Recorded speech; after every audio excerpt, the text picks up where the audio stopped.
Hello, Bronco fans and football fans everywhere. Welcome to Broncos Breakdown on the MHRT Network.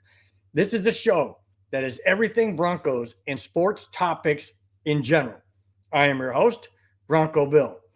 All right, guys. I just want to bring you up to date on one quick change regarding my show. It's now going to be dropped and ready for your viewing at 10 a.m. 10 a.m. Pacific. So it's going to be 10, 11, 12, 1 is now when it's going to happen. And the main reason is because this show, Broncos Breakdown on Tuesdays, is on my personal channel, YouTube channel. And it was conflicting with the MHRT podcast of 5280 that goes live at 4 p.m. on Tuesday. So MHRT team members as well as myself got together. We thought it'd be best if I posted my show on the Broncos Breakdown YouTube channel at 10 a.m. Pacific. So just a reminder, Tuesdays from now on will be 10, 11, 12, and 1. All right, guys, let's get right into it. I'm going to start out with 4 draft picks that the Broncos selected in this past draft. It kicked off on Thursday. Denver did not have a first-round draft pick. They had the 64th pick, and that came in that came in a form, and I'll get to that in a moment. But there's 4 key players that I want to focus in on. The first 2, obviously, are 2 players that I feel that can be instrumental on day one. Absolutely instrumental on day one. So let me get right into it. Okay? Here it is. The Denver Broncos selected with their 64th pick. Now, before I get into that, I thought very, very strongly that George Paton was going to draft out of the 64th round. I thought for sure he was going to stockpile some draft choices, get maybe a 2-for-1, maybe get a really good high second, and maybe a low second or somewhere in the 3rd round or 4th round. That didn't happen. He stuck with selection number 64, and here it is. Like I said, the Denver Broncos drafted with the 64th pick from Oklahoma Sooners outside linebacker Nick Bonitto. Now, let me go on and tell you what he said. You talk about a guy who's emotional, guys who's loves to be drafted by the Broncos. This is what he said. He said, when he got the call, he started crying with appreciation. Nick will bring energy and a pass rush that the Broncos have needed since the Von Miller trade to the Rams. You know, I love this pick. I absolutely love this pick, and I'll tell you why. Von Miller is a linebacker by trade. I mean, that's where he is. He's not on the line. He's a linebacker, an outside linebacker. And all of those rushes that he got on the quarterback and the elusive moves that he would make. We haven't had that since Von Miller was injured, and then he had kind of a downside after the injury, and then George Paton trades him to the Rams. And we get the 64th pick. And we got a replacement for Von Miller. In my opinion, is he another Von Miller? I'm not saying that, guys. I'm not saying he's another Von Miller. What I am saying is now we have a good, solid pass rusher and an edge person on outside linebacker that can hopefully make the same moves, the same kind of production that Von Miller did all those 10 years for the Denver Broncos. Am I ecstatic? Absolutely, I'm ecstatic. Like I said, I had no idea that George Paton was going to choose somebody at 64. But when Nick Bonitto fell to their lap, literally fell in their lap at 64, George Paton says, I can't pass on this. I cannot pass on this. And he didn't. And I'll tell you what, say what you want about, general managers and people in general that are general managers. George Paton has made some great moves. Now, he has some great people around him. Don't get me wrong. He has some absolutely wonderful people around him, advisories, scouts, people who break down the film, coaches, anybody like that, he is going to tap into. But when it comes to a Nick Bonito and an outside linebacker, I'm hoping in a couple of years, if not sooner, that this could be Von Miller 2.0. Again, I'm not saying, don't accuse me of saying that this is Von Miller 2.0. I'm saying I'm hoping that sometime soon we can be looking at 2.0. I'll just put it that way. All right. Let me go to the second draft choice that I'm ecstatic about that the Broncos got. From UCLA, the Denver Broncos selected with the 80th overall pick. Now, wait a minute. They had the 75th pick. And George Paton trades down from 75 to 80. Well, if you know the guy that you want is there, what in heaven's name made him think it was going to fall 5 more spaces or 5 more picks? I sure wouldn't have done that. But I'm not the GM, and I'm definitely not George Paton. But that was a bold move. So George Paton trades out of the 75th pick, drops down to the 80th pick, picks up 2 draft picks, one in the 5th round, and I'm not sure if I think the other one might have been in the 6th or 7th. But he picks up 2 draft picks, drops down 5 selections, and still gets his guy. Here it is. Like I said, from UCLA, tight end, the Denver Broncos selected with the 80th pick, George Gullit. Now, Gullit was ranked 2nd tight end on the Athletics list of prospects. He said about himself, and I quote, with my reliever background, the separation I get, I wasn't around with the other tight ends in this class. That's something that makes me stand out, and that's something I am going to contribute when I'm at the next level. Excuse me. End quote.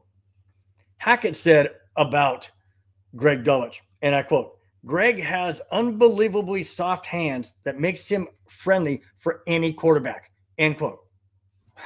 Guys, we don't have just any quarterback. We have Russell Wilson. And with the soft hands of Greg Dulwich and his ability to get separation, do you realize, guys, that a linebacker is going to have to cover him, or maybe a corner, or a safety if he gets that deep in the coverage? Really? A linebacker to try and tackle and get their arms around Greg Dulwich is going to be a challenge. Of course, it can be done. Obviously, it gets done. What I'm saying, though, is with the Russell Wilson and his accuracy, having Albert Okwuegbunam as well as Greg Dulwich, that's a 1-2 punch on the tight ends. Could they go two tight end wide? Sure they could. Absolutely they could. And then we have a Melvin Gordon back in Denver on a 1-year contract, but yes, back in Denver with Javonte Williams in the backfield. Oh, my goodness. This team is loaded, and we just got that much better with a Greg Dulwich. Ecstatic? Excited? Hopeful? Elated? Yeah, all of those. Every single one of those and more.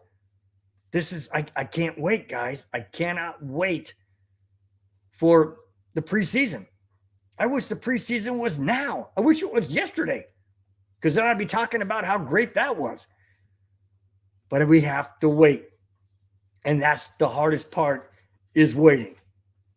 Well, especially for me anyways. That's the hardest part. Okay. I move on to my third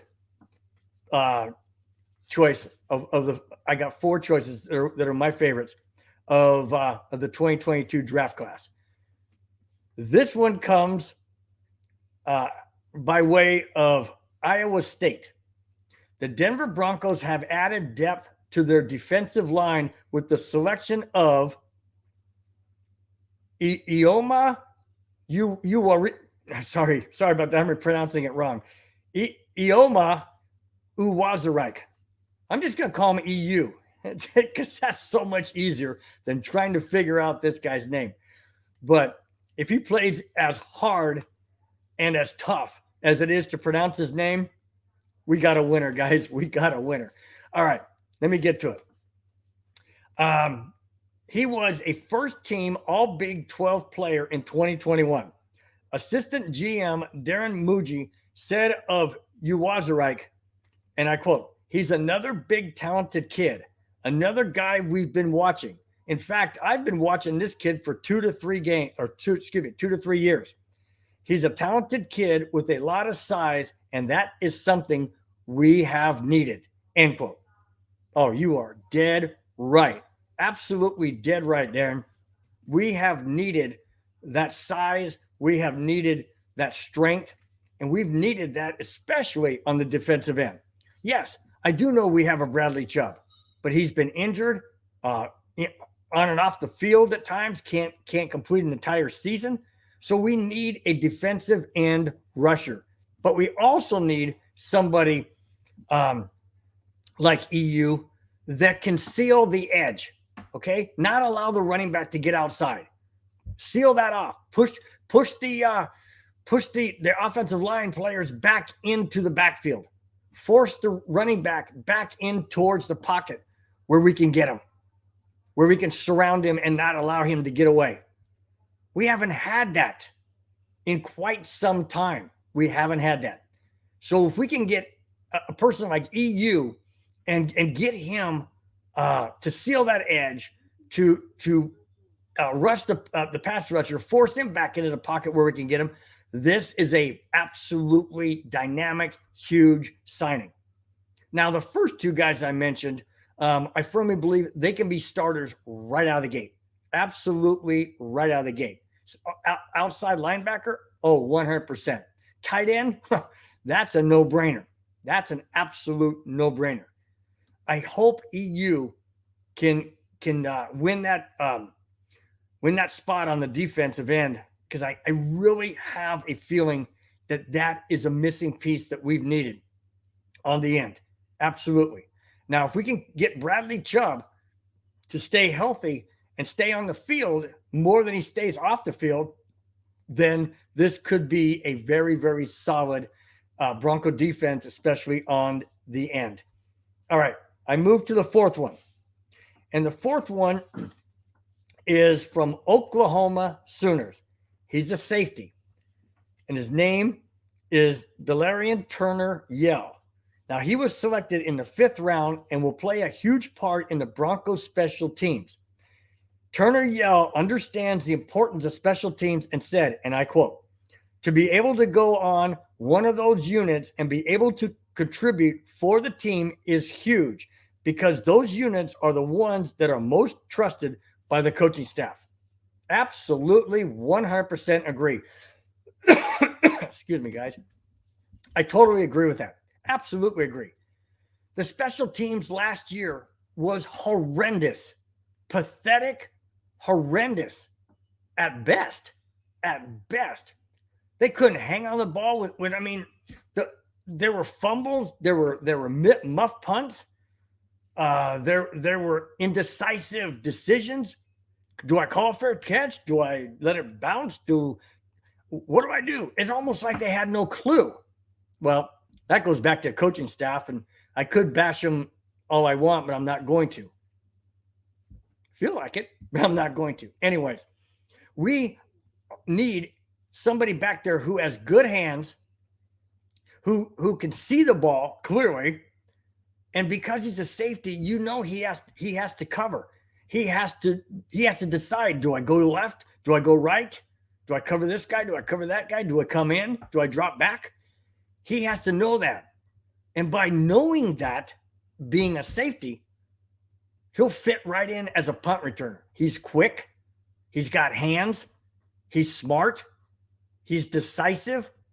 Yes, the coaching staff is not going to, this coaching staff is not last coaching staff. Absolutely not last. This coaching staff is not going to put somebody back there who they don't trust. And Turner Yell says, and let me repeat this again. This is his own words. Turner Yell says, and I quote, to be able to go on one of those units and be able to contribute for the team is huge because those units are the ones that are most trusted by the coaching staff, end quote. That's what I'm saying. The coaching staff is not going to put him back there to field a punt, to make a decision, the correct decision, if they don't trust him. And he, Turner Yell, seems to me that he wants to be that person. And that's what I love about these guys that I'm talking about. These four guys I'm talking about. They have energy. They have passion. They have drive. They will fit in perfectly because George Payton has passion and drive. And that obviously, well, it didn't trickle down to Hackett because he already has it. But Hackett has it. Absolutely. Nathaniel Hackett has passion and energy and drive. And so does Russell Wilson. He has that same mindset and drive and energy. And these four guys, in my opinion, have the same thing. Yes, they're young. Yes, they're going to have and make mistakes. The Broncos aren't perfect. I never said they're perfect. What I am saying is these guys, yes, they're saying all the right words, like I said, and they're doing the right things. Obviously, that's because they want to impress. But it's not about what comes out of the mouth, guys. It's about what comes out of the heart, what comes out of their passion. Does that translate from their words to the field? In my opinion, these four key guys are going to make an impact big time. Absolutely big time. Is it going to happen the very first year? Well, like I said, I believe the first two will. Absolutely, I do. I think Bonito will, and I firmly believe that Gullit will. Those two, absolutely. I'm hoping that EU will as well as Turner Yell. I can't wait. I know I've said it many, many times, guys, but I can't emphasize it enough. I cannot wait for the season. I haven't felt this strongly about a Broncos season since Peyton Manning came to Denver. And we all know what happened then, don't we? 2 Super Bowls, 1 championship, 4 AFC West division titles. How about Manning 2.0? I'll take that. I will take that hands down. I'll put all my chips in the pile. And I'm betting. I'll go on a limb. I'm going to go on a limb. No, wait a minute. I'm not going to say that this year it's Super Bowl or bust. I'm not going there. That would be foolish of me to go out on that limb. What I will say is this. The Broncos are not going 7-10. That is not going to happen. Not with Russell Wilson. Not with these key players I just mentioned. Not with the guys we already have. No, we're not going 7-10. That's not happening. I'm not going to tell you what I think they'll go because that's coming up in a show very, very soon.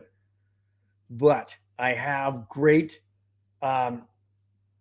anticipation that this team is going to be a replay, so to speak, or a 2.0 of the Manning years when he was here. All right, guys. That does it for that segment of the draft choices that I liked. I'm going to move to, you got it, guys. Hopefully it's one of your favorites. Here it is.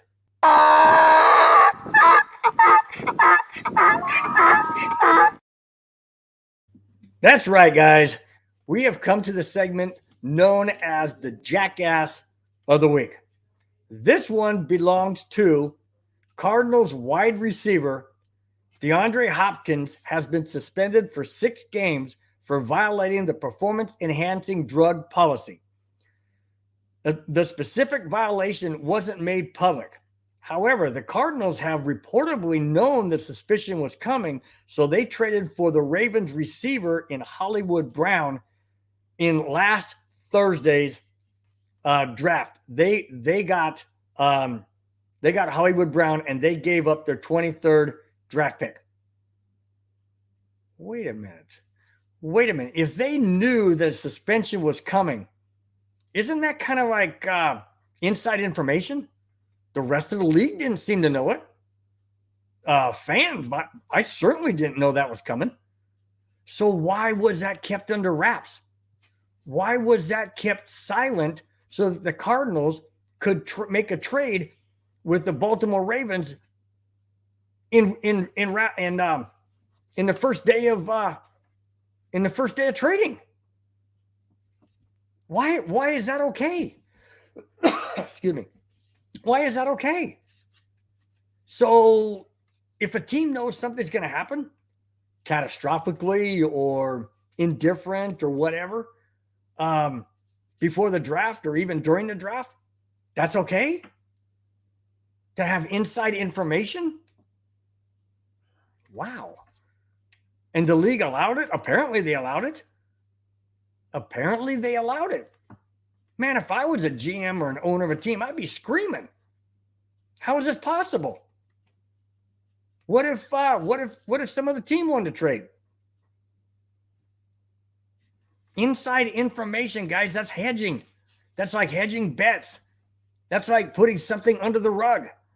That's like having, that's like Spygate. Sorry to bring in the Patriots again, but hey, I mean, that's what it is. It's doing something that is underhanded. It's like tampering.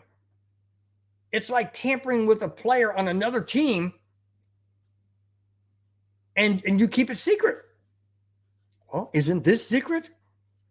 Like I said, I didn't know about this. Not that I'm anybody special, but I do a lot of research with those in the know, those inside the room, those basically with the fly on the wall, kind of, to so to speak. I didn't hear a thing. And anybody else that I've been channeling has not heard anything about this. So how is it possible that the Cardinals brass can get away with this and basically shore up the receiver core because Andre Hopkins was stupid enough to do something he knew was wrong? But the Cardinals come out okay because now they fill that spot. That is underhandedly as to how I feel. I don't think that should be allowed. I absolutely do not think that should be allowed. And in my opinion, the NFL should look into this if they haven't already, and they should nullify that trade. But how do you do that? Because it happened in the draft. I guess it's a done deal. I guess the only thing I can hope for now is that the NFL doesn't allow this to happen, during a draft or right before a draft. That's obviously this is done because what? The Ravens are supposed to give up their 23rd pick and get Hollywood Brown back? No, that's not going to happen. Well, but going back to the jackass of the week, DeAndre Hopkins, you know better. You should have known better. A lot of people say, oh, yeah, but he got it from the trainer. We don't know that. It wasn't disclosed. But the thing is, even if he got it from the trainer, you have to know what you're putting in your body, especially if there's rules and regulations as to what you can and cannot take being a part on a team in the NFL. And if you don't know it, it's just like driver's license. The driver's handbook states ignorance of the law is no excuse. Well, ignorance of the law of the NFL is no excuse. Do I think that DeAndre Hopkins knew about it? I don't know. Maybe he did, maybe he didn't. That's beside the point. The point is he needs to know. And if his trainer did it on purpose, then in my opinion, the trainer needs to be suspended and the trainer needs to pay a fine or a penalty somehow. It's got to stop, guys. It's got to stop. I know everybody wants an edge, but do it legally. Get in the weight room. Do what you have to do legally. Because if you don't, you're going to get on my list of jackass of the week. All right, guys. That takes care of the jackass of the week. It takes care of the Broncos draft picks. Now I move into my last segment, and here it is.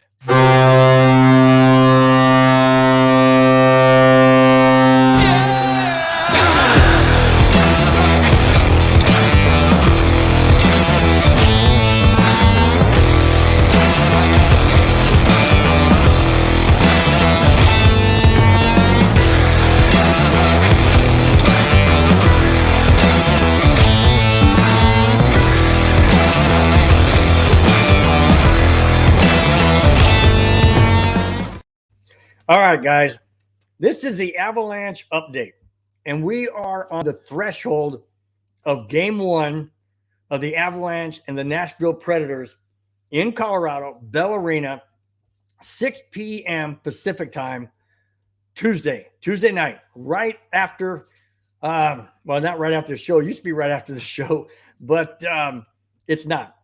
But it is going to be Tuesday night. It's going to be tonight. So I want to bring you up to date as to what bothers me about the Avalanche entering the playoffs that start tonight. And here it is.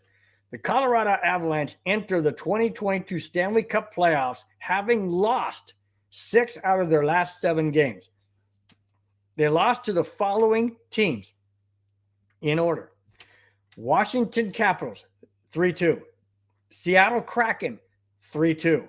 Edmonton Oilers, 6-3. Winnipeg Jets, 4-1. And then they beat the St. Louis Blues 5-3. And then they lost to Nashville Predators 5-4 in overtime and Minnesota Wild 4-1. They lost 6 of their last 7 games, guys. So to me, they, quote, backed into the playoffs. Not by virtue of not winning their division or not winning the conference. They backed in my opinion, on the basis of losing 6 out of their last 7 games and 2 in a row. Okay. They lost to Nashville 5-4 in overtime in Denver. In Denver. Guess where they play tonight, guys? That's right. In Denver. Will Denver have a different mindset than they did in that game? I hope so. I hope so. I understand they rested players in that game. They also rested the majority of their scorers and top players against Minnesota because Colorado had nothing to play for. Why didn't they have anything to play for like the President's Trophy? Because they lost 4 in a row. And Florida kept winning. The Florida Panthers kept winning. Now they have the President's Trophy, and they have home ice advantage in the Stanley Cup Finals.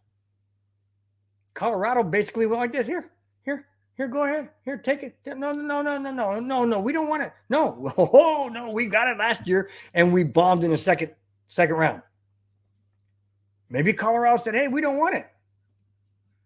But you have to have a mindset of a playoff atmosphere, a playoff mentality, a playoff energy, and a drive.